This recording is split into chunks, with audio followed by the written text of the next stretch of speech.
Bonjour et bienvenue sur ma nouvelle vidéo, j'espère que vous allez bien. Alors dans cette vidéo, je vais vous partager mon témoignage, comme le titre l'indique, comment est-ce que j'ai arrêté de fumer. Mais avant ça, si tu atterris pour la première fois sur une de mes vidéos, bienvenue! Sache que sur cette chaîne, je parle de ma foi en Jésus-Christ et je partage la parole de Dieu. Donc si c'est quelque chose qui te parle, si c'est également ton partage, n'hésite surtout pas à t'abonner.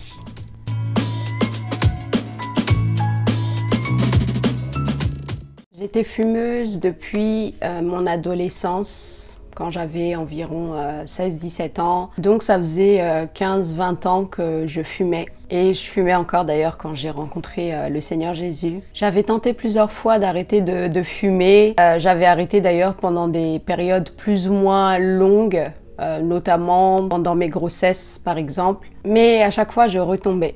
En dehors de la question de la santé et en dehors de la question de la finance aussi, parce que ça coûte cher hein, quand même, je voulais arrêter pour deux raisons qui ont un lien directement avec ma foi, on va dire. Donc la première raison, c'est que c'est mal.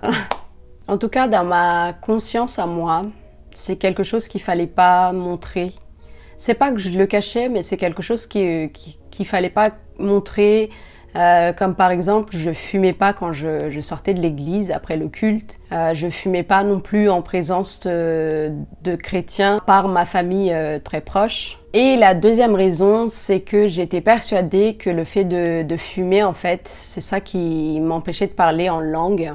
Aujourd'hui, je saurais pas vous dire s'il y a réellement un lien entre les deux. Mais dans mon cas, en tout cas, je connais aucun chrétien qui fume tout court, mais aucun chrétien qui fume et qui parle en langue.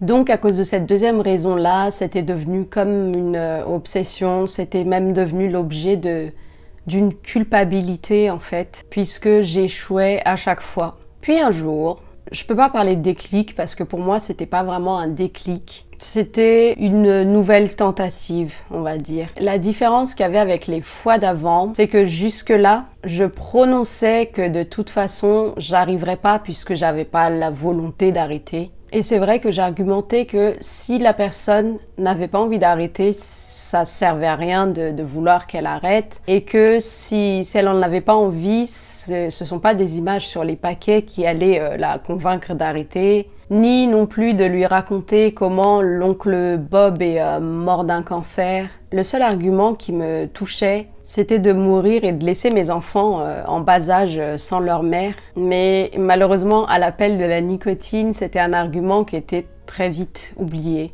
Puis ce jour-là, ou la veille, je méditais un passage que j'aime beaucoup, c'est Matthieu 16-24. Qui parle de renoncer à soi-même pour suivre Jésus. Et j'avais bugué en fait sur le renoncer à soi-même justement. Puis ça a fait un 360 degrés dans ma tête et je me suis dit, si j'ai renoncé à moi-même, je n'ai plus de volonté, ni de faire, ni de ne pas faire. Et à partir de là, j'ai dit, Seigneur, allez, on y va. Et ce jour-là, je me souviens, ma belle-sœur et sa famille devaient venir à la maison. Et j'avais fumé ma dernière cigarette le matin très tôt de ce jour-là. Et la nervosité commençait à venir, le manque. Et l'ennemi a profité de cette nervosité en fait pour tenter de faire annuler leur venue. J'ai donc appelé ma belle-sœur et grâce à Dieu et merci Saint-Esprit, elle m'a convaincue qu'il fallait qu'ils viennent pour qu'ils puissent m'imposer les mains. Et j'ai accepté. Ils sont venus. Elle m'a imposé les mains ainsi que son mari. Et ce jour-là, j'ai été délivrée de la cigarette. Amen. Alléluia. Et je sais que c'est l'œuvre de Dieu parce que c'est surnaturel. J'ai arrêté net après tant d'années, sans patch, sans rien. Il m'est arrivé depuis de ressentir un peu de manque et d'avoir une pensée très rapide de la cigarette. Mais je ressens pas de gros manque et constamment. Je suis pas du tout nerveuse aussi. Je n'ai pas d'irritabilité à cause de ça. Enfin, c'est tout simplement surnaturel en fait. Pour moi, c'est un miracle puisque j'ai essayé tellement de fois et à chaque fois, j'échouais et même pendant que j'arrêtais, j'étais irritable, j'avais le manque et tout ça. Et là, pour le coup, c'est comme si j'avais jamais fumé en fait.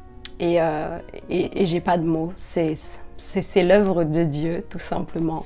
Et aujourd'hui, si je tenais à partager ce témoignage, c'est parce que je voulais vous dire que vraiment, rien n'est impossible à Dieu.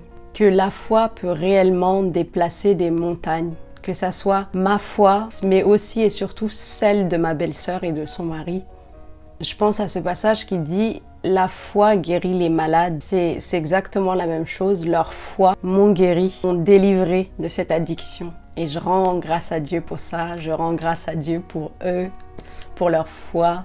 Quelle que soit votre addiction, Dieu est plus grand que ça. Cherchez toujours la face de Dieu et ne laissez pas la culpabilité vous faire prononcer des paroles négatives, des paroles d'échec. Même si vous avez déjà échoué plein de fois, c'est pas grave.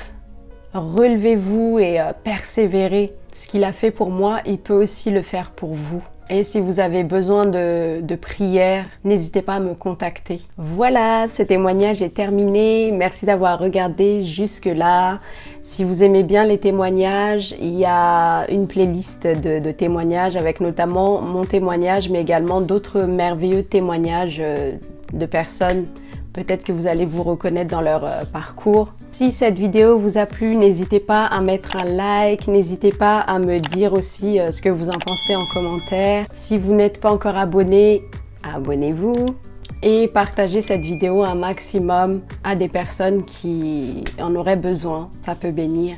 Et en attendant la prochaine vidéo, prenez bien soin de vous, soyez bénis et je vous dis à très bientôt.